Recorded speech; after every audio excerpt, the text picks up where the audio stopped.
and we do not see any oil leaking down, oil that would have leaked out onto pit road. No, he looks pretty dry.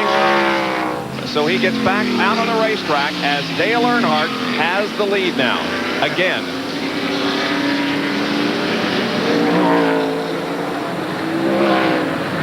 Here comes Dale Earnhardt, second. Ernie Irvan. That's Rick Mast. Jeff Bodine and Rusty Wallace go by Rick Mast. Ricky Rudd. There's Bill Smith's car. One of the Mark Martin's coming through. There's Dave Marcus, Davey Allison. Here comes Kyle Petty and Kenny Slater and Dale Jarrett. Terry Labonte, sore ribs and all. The Kellogg's Cornflakes Chevrolet. And Darrell Waltrip then is next. Here comes Bill Elliott. He's shown in 15th position. Dick Trickle and Sterling Marlin. That's where Sterling ended up after making his pit stop. Michael should be coming here pretty soon. There's Michael Waltrip. He's just now going out of turn 7, Benny. And there's the family Channel 4 driven by Tom Kendall.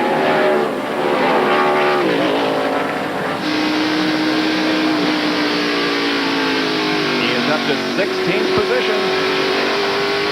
A very talented road racer. Now coming up on Wally Dallenbach in turn 11 of the Keystone Ford. Get his next lap off.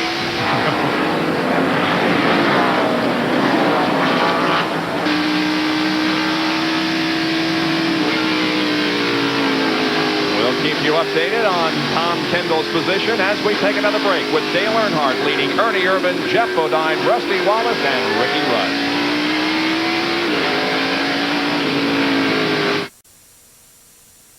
NASCAR continues in a moment.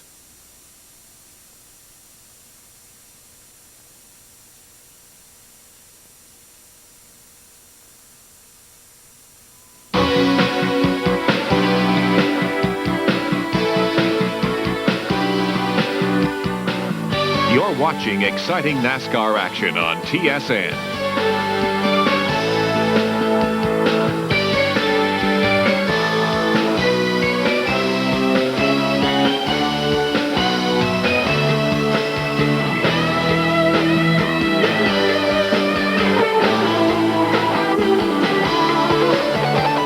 If they were playing here in San Francisco, we could go down and cover that game, Bob. Exactly what I had in mind, Benny, but San Diego's a little far to travel, yes, we know.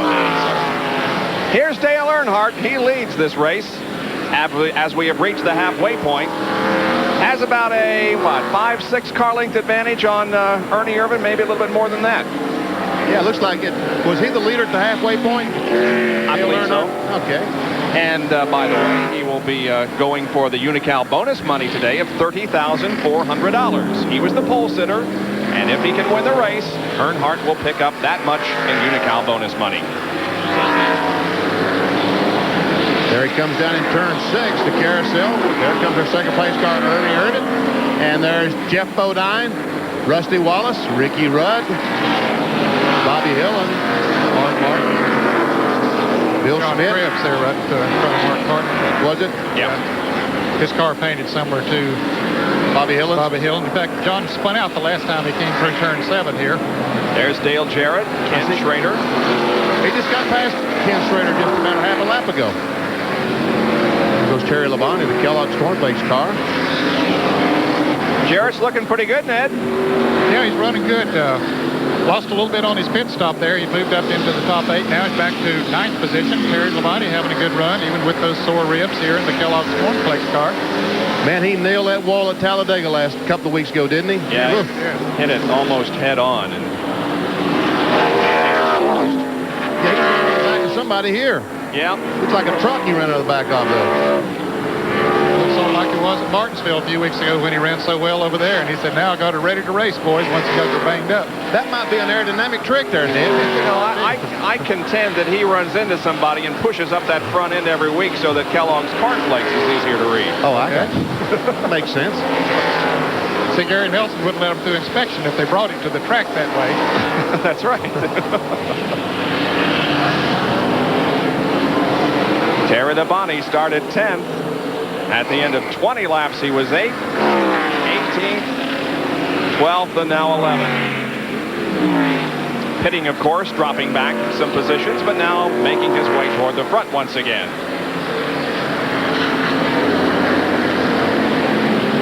Terry is a good road racer, too. Always has been since he started running road races in Western Cup racing. Dale Earnhardt has led 20 of the first 37 laps. 31 cars are still on the lead lap. 5 leaders, 6 lead changes, 1 overall caution for just 2 laps, and the average speed is 83.90 miles an hour in our Western Auto Race Summary. 5 drivers have picked up 5 bonus points for leading a lap, besides Earnhardt, Jeff Bodine, Michael Waltrip, Sterling Marlin, and Rusty Wallace. Only 1 car, and that's 65-year-old Herschel McGriff, dropped out of competition. McGriff, by the way, is the leader of the Winston West standings going into this event. Now the Mechanic of the Year standings from Western Auto.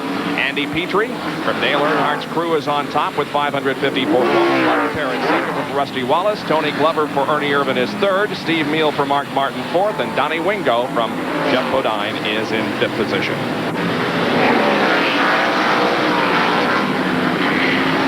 Tommy Kendall has called Derek Cope up there, and Eddie's underneath him. Right down on the inside coming off this turn. But Tommy's been having trouble getting traction off this turn, and he did then. Now Harry Gant's going to try to make a move on him, but can't quite do it. But Tommy had him passed, but he just couldn't get the traction he needed coming off the turn. Yeah, Kendall was very slow coming off that corner. Now noticing coming off of this turn, Bobby, just simply the car's not hooked up for you. They come down through the S's. Head toward Benny, and Gant is still trying to get the spot away from Tommy. He may go to the inside here, Benny. He's trying to outbrake him. He goes in the corner, and he gets it done. Kendall goes up the hill. Now Tommy was going to try to go back on the inside. No. Look, Kendall is drag racing back to you, Bob. He sure is. They come to the line, and there was about a fender separation between the two, and Kendall had the position over Harry Gant, and they continue to battle side by side as they come up the hill to turn 1 and 2, and Gant got him back. But what, Kendall's going to go back on the inside of Gant. Whoa! You can't do that on road racing, can you? Look at this. Gant hopped off of the ripple strip and hit the other ones and moved on away. Well, I'm glad we finally found a battle. There wasn't much going on up front, but there sure is back here. I tell you, that's a good one, too, or was. It's for 16th position.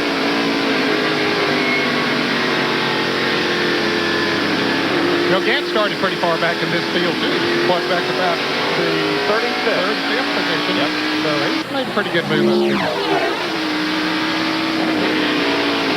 There we see Kendall downshift the second gear. Fires him up on the outside, runs in there, gets the fender alongside him, but that won't quite work either. Gant pulls him off the turn. A little bit better traction than Tommy once again. Kendall just can't get the traction he needs off this turn.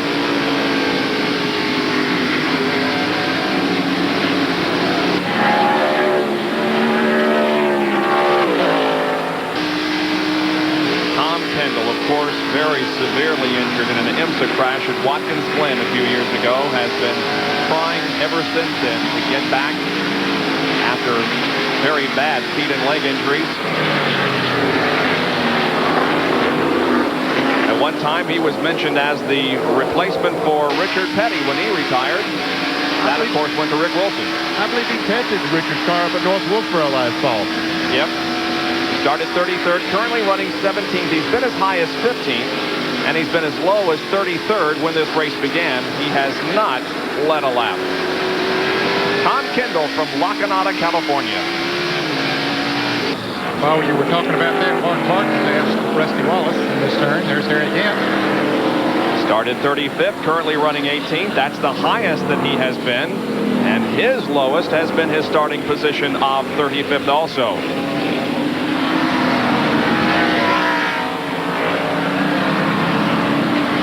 There's the leader, Dale Earnhardt, leading Ernie Irvin, Jeff Bodine, Rusty Wallace, and Mark Martin with 41 out of 74 laps completed at Sears Point.